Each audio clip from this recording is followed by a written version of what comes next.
Hello students, তোমরা যারা জেনপাস UG 2025 exam দেবে তাদের মধ্যে সবারই একটাই কোয়েরিজ থাকছে যে কবে ফর্ম ফিল আপ শুরু হবে এবং কবে এক্সামটা হতে পারে।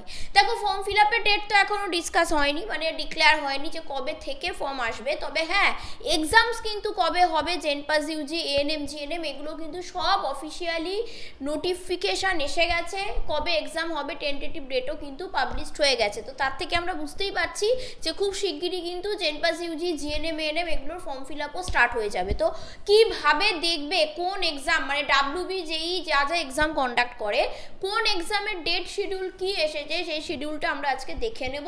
তো কিভাবে দেখবো, দেখো আমি অফিসিয়াল ওয়েবসাইটে চলে যাব, জেনপাস ইউজি বা ডাব্লিউবি যেই অফিসিয়াল ওয়েবসাইটে তুমি যেতে পারো এবং গেলেই দেখো এরকম একটা পেজ খুলে আসবে, ঠিক আছে। এবং প্রথম দিকে দেখো আমরা কিন্তু দেখছি না এখানে মানে জেনপাস ইউজির আন্ডারে কি কি এক্সামসগুলো মানে দেওয়ার পর, এক্সামটা দেওয়ার পর তুমি কি কি কোর্স করতে পারবে সেগুলোর অপশানসগুলো এখানে দেওয়া।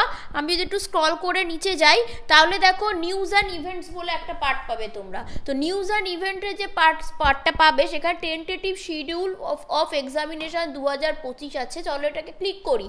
ক্লিক করলে পরে ডাউনলোড হয়ে যাবে হচ্ছে টেন্টেটিভ ডেটগুলো। তো আমি তোমাদেরকে একবার বুঝিয়ে দিই। দেখো এখানে আমার ডেটগুলো চলে এসেছে, কোন দিন কি এক্সাম হবে। তোমরা যে এক্সামটা দিচ্ছ তোমরা দেখে নিতে পারো কবে কি এক্সাম হচ্ছে বা নিজেরা ডাউনলোডও করে নিতে পারো। দেখো ডাব্লিউবি যেই ইঞ্জিনিয়ারিং আর যে এক্সাম ফার্মাসি সেটা 27 তারিখ হচ্ছে, 27শে এপ্রিল। আচ্ছা, তারপরে জেনপাস ইউজি 2025, ঠিক আছে। মেন আমরা যে এক্সামসগুলো তোমরা দাও জেনপাস ইউজি, এই যে দেখো এখানে জেনপাস ইউজি 2025 দেওয়া আছে। JENPAS UG 2025 BSc nursing and paramedical courses, সেটা কবে না 25/5/2025 দিয়েছে সানডে। অনেকের বক্তব্য হচ্ছে যে বিএইচ এর এক্সামটা কবে, বুঝতে পারছো না বিএইচ এর এক্সাম কবে। দেখো জেনপাস ইউজি এই যে 2025 বিএসসি নার্সিং প্যারামেডিক্যাল, এখানে দুটো এক্সাম হয় তোমরা জানো, যে পেপার 1 অ্যান্ড 2। তো পেপার 1 আর 2 দুটো পেপার হয়। যারা নাকি এইটা করবে মানে বিএসসি নার্সিং আর প্যারামেডিক্যাল কোর্সটা করবে তাদেরটা হচ্ছে পেপার 1, আর যারা পেপার 2 এর এক্সামটা দেবে তাদের এক্সামটা হয় BHA, bachelor of hospital administration. ব্যাপারটা কীরম হয় পূর্ববর্তী বছরগুলোতে আমরা যা দেখে এসেছি, পেপার 1 এবং পেপার 2 একই দিনে এক্সাম হয়। ফার্স্ট হাফে পেপার 1 এক্সাম হয়, 1.5 ঘন্টার পরীক্ষা শেষ হয়ে গেল, দেন 30 মিনিটের গ্যাপ থাকে। সেকেন্ড হাফে আবার একই দিনে একই, মানে তুমি ধরো একজন স্টুডেন্ট দুটোই এক্সাম দেবে, তো তোমার ভেন্যু কিন্তু একটাই পড়বে। মানে যে স্টুডেন্টটির অনেকের মনে হয় যে আমি পেপার 1 পেপার 2 দুটোই দেবো, তো কিছু একই দিনে পড়লে কি করে হবে, কোনো ব্যাপার না। ধরো 10টা থেকে এক্সাম, ঠিক আছে। তো 1.5 ঘন্টার এক্সাম 11:30টায় শেষ, 11:30টায় যদি শেষ হয় আবার ধরে রাখো 2টো থেকে কিংবা 11টা থেকে, মানে আধ ঘন্টা কি 1 ঘন্টা মাঝে গ্যাপ থাকে। তারপর আবার কি হয় 1.5 ঘন্টার পেপার 2 এক্সামটা হয়। এবং যে স্টুডেন্টটি দুটো এক্সামই দেবে তার একই জায়গায় দুটো সিট পড়বে। এরকম নয় যে একটা পরীক্ষা দেবে ছুটে আবার একটা অন্য জায়গায় গিয়ে তোমার সেই ভেন্যুতে গিয়ে অন্য পরীক্ষাটা দিতে হবে। তুমি যদি পেপার 1 এবং পেপার 2 দুটোই দাও তাহলে একই স্কুলে একই কলেজে যেখানে তোমার সিট পড়বে সেখানেই পেপার 1 এবং পেপার 2 দুটোরই এক্সাম তুমি দিতে পারবে। টাইম গ্যাপ থাকবে মাঝে, এক পরপর ফার্স্ট শিফট আর সেকেন্ড শিফটে পেপার 1 এবং পেপার 2 এক্সাম হবে। আর যে শুধু একটাই দেবে সে যেটা ফিল আপ করেছো সেই টাইমে গিয়ে এক্সাম দেবে। এটাই এতদিন হয়ে এসেছে। এবার এখানে আমাদের বুঝতে সবার একটু ডাউট হচ্ছে, কেন না জেনপাস ইউজির পেপার 1টা হচ্ছে বিএসসি নার্সিং এবং প্যারামেডিক্যাল ইউজি কোর্সের জন্য, কিন্তু পেপার 2 বিএইচ এর জন্য, সেটা এখানে উল্লেখ করা নেই। কিন্তু একই দিনে দুটো পরীক্ষাই 1 আর 2 হয়, বোঝা গেছে। তারপরে আরও অনেকগুলো এক্সাম রয়েছে দেখো, যেগুলো জিট রয়েছে, তো তোমার পিইউবি-ডিইটি রয়েছে। যে যেটা দাও সেগুলো দেখবে। যেহেতু আমাদের কাছে জেনপাস ইউজি এবং এএনএম জিএনএম স্টুডেন্টশিপ তোমরা আছো, তাই আমি এই দুটোই মেনলি ডিসকাস করছি তোমাদের। তো তাহলে এইটা আমি বুঝে গেলাম যে জেনপাস ইউজির এক্সাম কবে। এরপর দেখো এএনএম জিএনএম 2025, এএনএম জিএনএম 2025 এই জিনিসটাকে খেয়াল করো। এই পরীক্ষাটা কবে হবে, এএনএম জিএনএম এর 29/6/2025 সানডেই সব এক্সাম হয়ে গেল।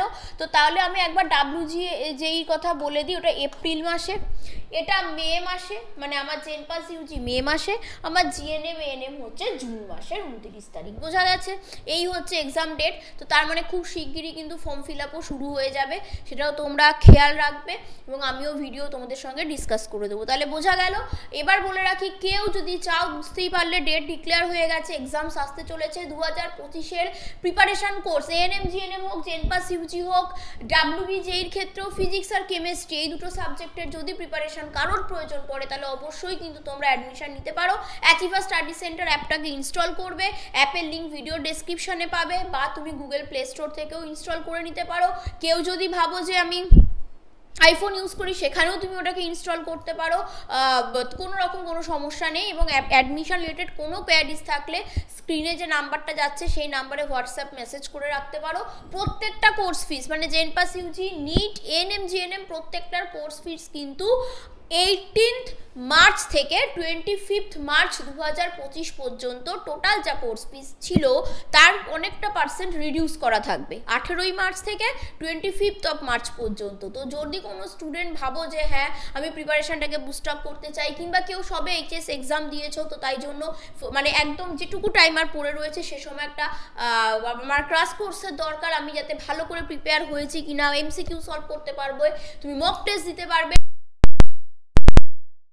মেন স্পেসিফিক যে পার্টগুলো থেকে প্রতি বছর ইম্পর্টেন্ট জায়গাগুলোকে বারবার রিভিশন যাতে করতে পারো, যে জায়গা থেকে বেশি কোশ্চেন্স আছে সেইগুলো কিন্তু ভালো করে এই যেটুকু সময় রয়েছে তোমাদেরকে প্র্যাকটিসও করানো হবে, মক টেস্টও নেওয়া হবে।